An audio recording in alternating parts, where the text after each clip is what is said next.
Hey y'all, it's your girl Tessa from Rod Ryan Show and 94.5 The Buzz. Man, I have luckily been distracted all morning because I've been waiting to talk to Dan Reynolds of Imagine Dragons. He's here on Zoom with me. Thank you, Zoom, for making this happen. We have so many fans here at The Buzz. Our listeners are obsessed with you. We played Follow You for them live. We were taking live reaction on air. We told them the backstory. It was really well received, and it's been in heavy rotation here at 94.5 The Buzz. So if you just want to talk about the new album, I know that's probably maybe the biggest thing you guys have going on right now, but just talk about where you're at in life with the band right now, please. Well, first of all, thank you for the kind words and for following the band. Yeah, we've been working on this record for 3 years, which is the longest period of time that I've ever been working on an album. And we did it with Rick Rubin, who was a whole story about him, working with him and how fantastic he was. The title of the record is Mercury, but it's really based on the word mercurial, which means subject to change or volatile change. Wow. And that's very indicative of what's going on thematically on the record, what's been going on in my life, what kind of person I am. And yeah, I'm really excited to share it with people. Yeah, I mean, the evolution of people is happening, and we can kind of hear that in your music too. You know, you start in the beginning, you know, it's mandolin, and then it's drums, and now we have Mercury, and we're just, you know, I guess we're consuming this thing that you've created, which is so beautiful. My co-host, well, I'm the co-host on the Rod Ryan Show, but one of the players in our show, Alex, he is such a huge It's Always Sunny in Philadelphia fan. So this last video, when you had some of the characters in there, he was like losing his mind. He was like, oh my God, you have to ask him, like, what's the connection there? What's going on with that? So if you want to tell us what that is, that would be, that would do him a solid. That would do me a solid. Yeah, so one of the only shows that the band agrees on is actually Always Sunny. So we'll always watch that together, whether in the tour bus or on a flight or something. My wife and I came up with the idea for the video, and we had this idea for a couple that goes to a show, a dragon show, where the wife is a fan and the husband is not a fan. And what does that look like? And it's like her treating him for his birthday, for a birthday present secretly for herself, kind of. So then we thought, well, what would be a great couple that's a real life couple that would be funny? And we thought, well, our dream couple would be from Always Sunny, Dee and Mac. And we thought, okay, well, let's just reach out and see. And we reached out, and they happened to be fans, and they said, yeah, let's do it. And it just came together super, super quick like that. And they're awesome. And they've also turned into friends, and I like give them shit all the time, and they give me shit all the time. It's like one of those, I like lost a bet the other night because I bet Rob that Conor McGregor would win in the first round, and didn't happen. So I owe him $100, but I told him that I don't owe him the 100 actually, because it was a doctor technicality, and we're not in agreement on that. I'm probably gonna lose $100. We'll see. Oh, well, you guys are both so fit. I thought you were going to say, like, I bet him like a push-up contest or like a pull-up contest. Yeah, that's because that's what I think about when I think of you two. In my mind, you guys are like just broing out, maybe like no shirts are involved. I don't know. Whatever just guys being dudes, right? Even when we were doing the video, that was not supposed to be shirtless, and we got on, and he was like on the cover of Men's Health. He had like some Men's Health shoot like the next week. So he was like in great shape, and he was like, well, why don't we make this like Chippendales? Because we were trying, it was supposed to be chitsy and over the top, and like, so yeah, it was it kind of came together right on the spot, and we were just having a great time. It was a lot of fun. Wow, beautiful. I'm so glad. I think that worked out for everyone, fans included. So on that, just a quick, another question is, speaking of like the fitness, you've got a lot going on, the family, the fitness, the album. I mean, balancing act, juggling, what is your release? How do you maintain your sanity with all of it? Yeah, I mean, that is my sanity, is I have to stay creative. I have to, continually be doing something. When I'm not is when I'm not doing emotionally well. So I try to keep myself anxiously engaged all the time. And that's primarily focused on art. I love art. Fitness is kind of comes along with the line of having ankylosing spondylitis, which is an autoimmune disease that I was diagnosed with in my early 20s, where I have to stay extremely active. That's the way that you keep your bones from not fusing when you have ankylosing spondylitis, which would result in my death. So it kind of is like, it's more like when it's life or death to go to the gym, then you go to the gym. And it's just the way it is. And so that's been part of my life for better or for worse for years. I love how humans, we literally have to be backed into a corner and to actually like respond like, okay, I'll work out. Fine. Like, yeah. It's my life. All right. I guess. Yes. Yeah, exactly. So talking about the creative side of your brain and how you stay busy, National Video Game Day or something was last week. And then we heard about you.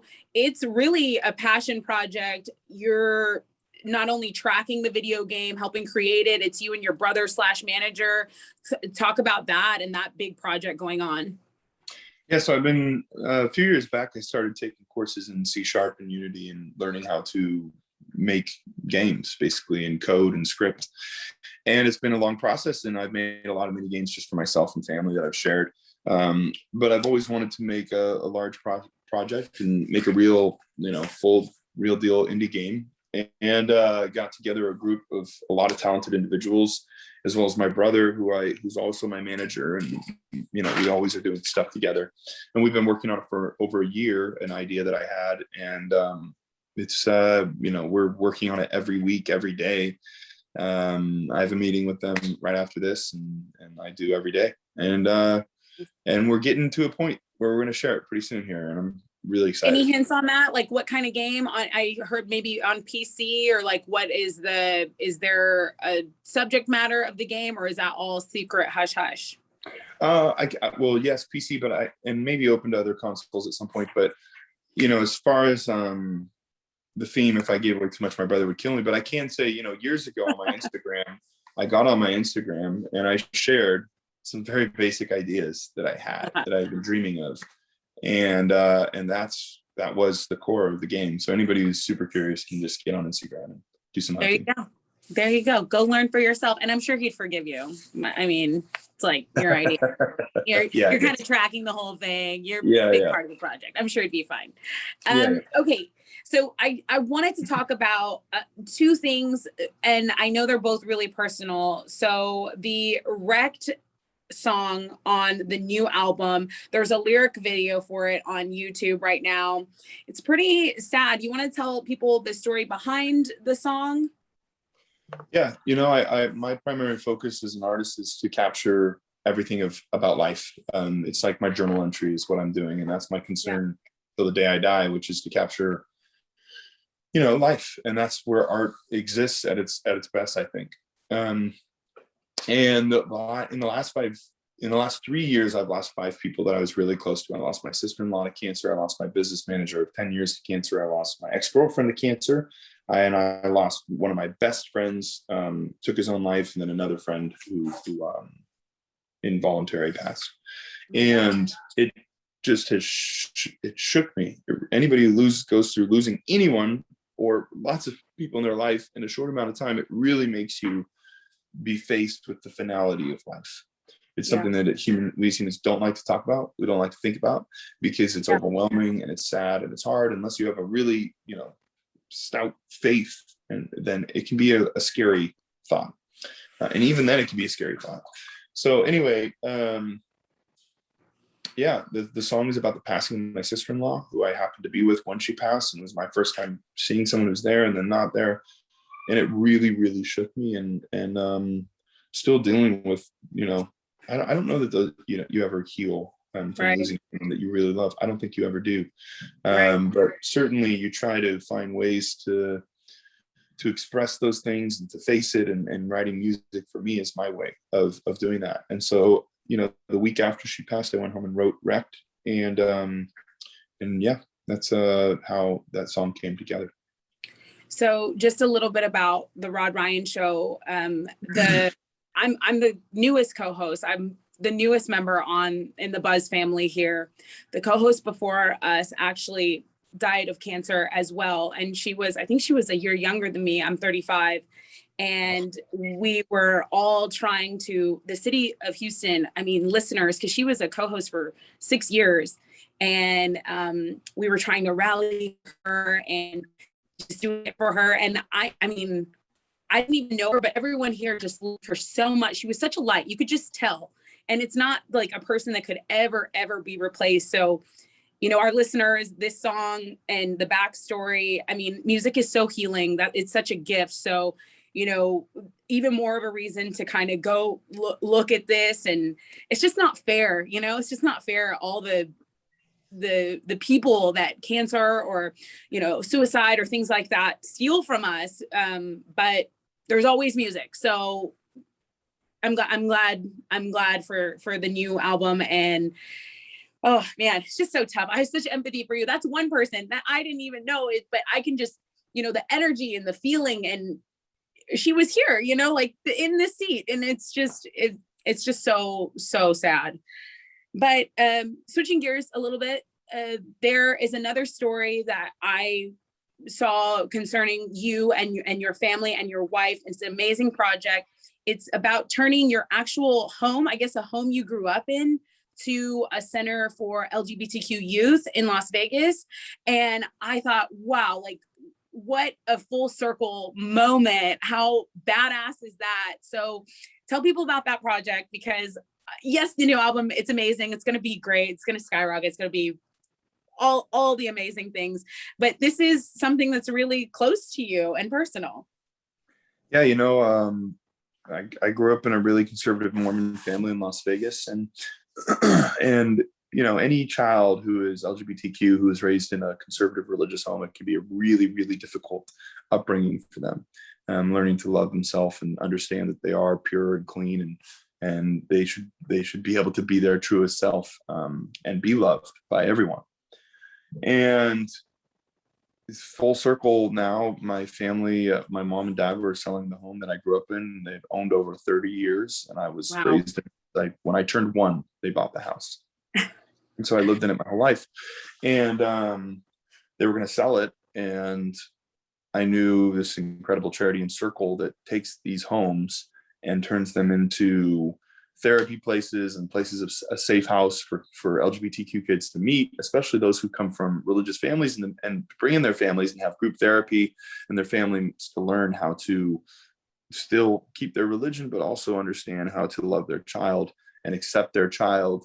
And they just do incredible work, and they save lives, absolutely save lives. So so I actually had a dream. It was really weird. I had a dream, and I woke up and I told my wife, and I was like, I had this dream that I bought my family's house. I knew they were selling it, and that I bought their house, and that I turned it into a Circle home. And my wife was like, we'll call your mom and let's do it. So I called my mom. I said, would you be okay with this? She said, yes.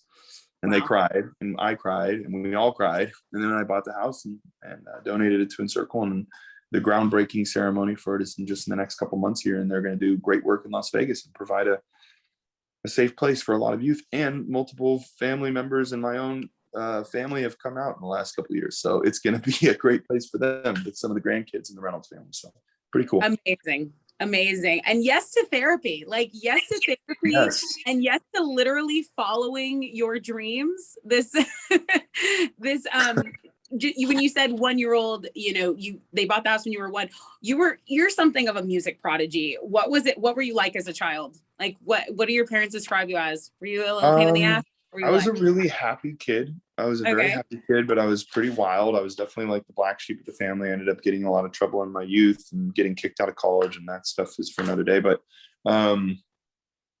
I was primarily obsessed with music. I just, from a young age, I started taking piano lessons at 6 and took them from 6 to 16. I took drum lessons when I turned 11. And I played saxophone, and then I took guitar, and and then music and vocal. And it was just, music was always my obsession. It's just been my refuge. It's been my, I started songwriting when I was about 12 years old, and it was just for me, really just for me, because I needed it, and it saved my life. And so music. Yeah. I saw a quote from you that I thought was really, because I think all of us, I think all of the people who maybe aren't musically inclined, we think, man, well, we wish we could sing. Like, well, I can kind of carry a tune. Like, I should start a band. You were quoted as saying, like, I don't do music because I want to. Like, I do it. I literally, like, you have to do it. It's just in your genetics. It's in your makeup of how you do it. And we are actually doing a Buzz Fest here soon. So we're going to have our first like live concert with the station. We waited so long to do this, and we're getting some local bands to audition, and we're going to choose one to open up. So what advice would you have to someone who is like, they've submitted their stuff, we're kind of all looking for it, all the listeners are going and voting? What kind of advice would you give to like a young musician who's just maybe really just trying to like crack through on the scene? I would just say be yourself and write honest music. Write Yeah. honest music. Don't try to be anyone else. Don't look at anybody else. Say, I want to be that, and try to make that. It'll never work. Or if it does, it'll be short-lived. So I'd say find something that's very honest to you and only you, and do that, and just keep doing it. Play every show. Dedicate your life to it. And your sound is just so like when Imagine Dragons first hit the eardrums, it's like, what is this? Like, you couldn't really compare it to a ton of things. It was just so pure and honest. So, I mean, I totally get that's why you're giving that advice. Have there ever been any comparisons? Like, what's the most common thing you heard when you were new? I mean, I just remember it kind of smacking me in the eardrum being like, oh, that's different and nice. Yeah, I don't know that we've ever really gotten you can't. Yeah, I can't think I mean, when we first started, people were like, you're out of Vegas and the Killers are out of Las Vegas, but we didn't really get a lot of sonic comparisons to the Killers either, because it's kind of we're more influenced by hip hop and not new wave. Yeah, I don't know. I don't know. Truly. Yeah, I don't either. That's why I was like, I wonder if like when you were starting, if they ever even tried, but it was just so, you like authentically new. So well, we're glad for the new album. Anything that people need to follow, that I'm sure they can follow you on Instagram, Twitter. That's where all your updates are. Anything else you want to say? No, just thanks for having me. And thanks for all the kind words and the support, and really appreciate it. Yeah, we appreciate you. So thank you so much for your time, and have a great day. You too. Take care. Bye-bye. Bye.